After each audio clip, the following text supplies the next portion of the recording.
Now, one trend I'm starting to see here in Australia is Chinese imported tanks. Now, with the smaller aquariums, they really are an option because they've got these beautiful clear little silicon joins, and a lot of them are actually water jetted. Now, once again, small tank, small risk, small problem. But what's starting to happen is people are starting to bring in big tanks. Now, big tanks are very, very high risk. The reason why is if you're going to put a tank in your house that's going to weigh tons, then you want to know what is the glass that they're using, and you want to know what is the silicon they're using, and you want to know how they prepare their glass.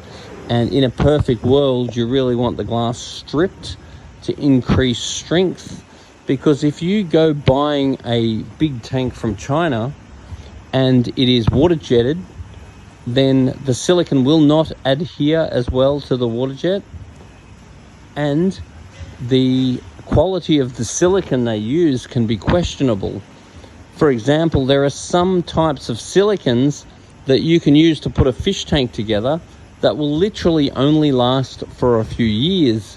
Whereas if you use a high quality silicon such as construction grade 1200, then it really should last more like 20 years.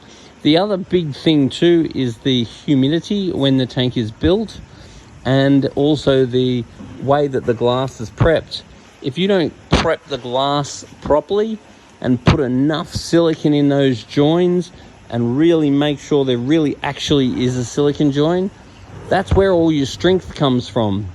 And what happens with these tanks come out of China is they're so beautiful and neat that there's really not enough silicon to actually hold the big tank together. And often with the water jetted ones, then it's possible that it's not been prepped correctly and the silicon may not actually adhere properly to the glass. Now that might be all fine for a year or two, but down the track, once that tank lets go, that can be a major problem. The other thing too to consider is doors. Like for example, a tank like this is not going to go into many people's houses because not everyone's got like a 4-foot door that you can get that through.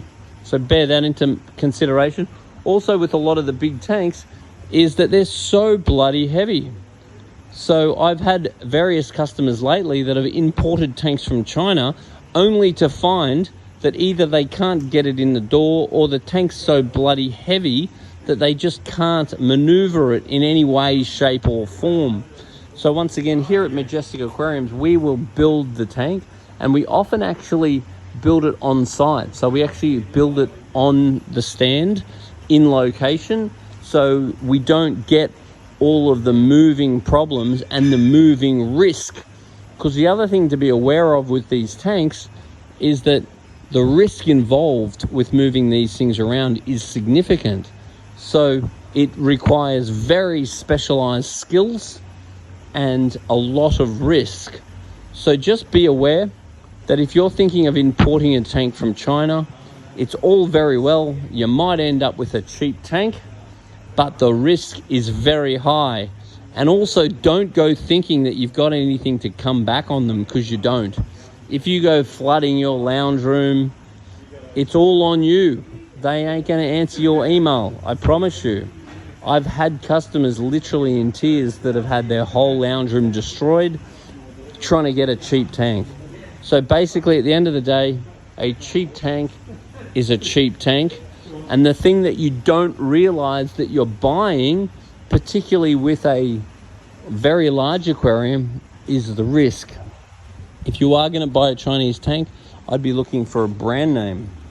I'd be looking for something that you can come back on. Something with credibility. Red Sea, any of those brands is really what you want to look at. And if you go looking for these jumbo aquariums, just know the logistics at your end may be completely